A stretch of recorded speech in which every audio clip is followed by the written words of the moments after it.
হরে কৃষ্ণ বন্ধুরা, কেমন আছেন আপনারা সবাই?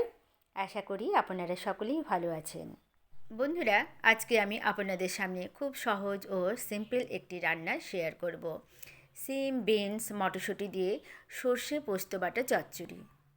খুবই সুস্বাদু, খেতেও কিন্তু খুব ভালো লাগে। তো চলুন দেখতে থাকুন কিভাবে আমি এই রান্নাটা করছি।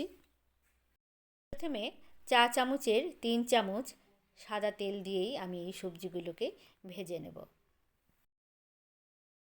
সাদা তেল দিয়েই আমি এই সবজিগুলোকে ভেজে নেব। দিয়ে দিলাম আন্দাজ মতো লবণ। তারপরে ভালো করে নেড়ে চেড়ে আমি সবজিটাকে ভেজে নিয়ে আমি তুলে রাখবো। এরপরে কড়াইয়ে আমি সরষের তেল দিয়ে দিলাম। এখানে সরষের তেল আমি চা চামচের 2 চামচ দিয়েছি সরষের তেল। তারপরে দিয়ে দিলাম কালি জিরে ফোড়ন আর কাঁচা লঙ্কাগুলো আমি মাঝখান থেকে চিড়ে নিয়েছি। কেটে রাখা টমেটোগুলো আমি এখানে ছেড়ে দিলাম। তারপরে ভেজে নিয়ে আমি নুন আর হলুদও দিয়ে দেব। আন্দাজ মতো নুন আর হলুদ দিয়ে দিলাম। তারপর ভালো করে সবজিগুলো ভেজে নিয়ে আমি সর্ষে পোস্ত বাটাটাও দিয়ে দেব। এখানে দিয়ে দিলাম চিনি দিয়ে দেওয়ার পরে তারপরে ভালো করে নেড়ে চেড়ে আমি এখানে সর্ষে পোস্ত বাটাটাও দিয়ে দিলাম।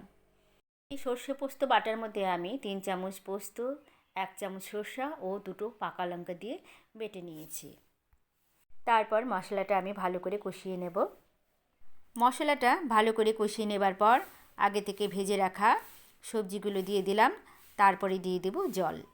একটা ছোটো বাটির হাফ বাটি জল দিয়ে দিলাম আর কিছুক্ষণের জন্য ঢেকে দেব।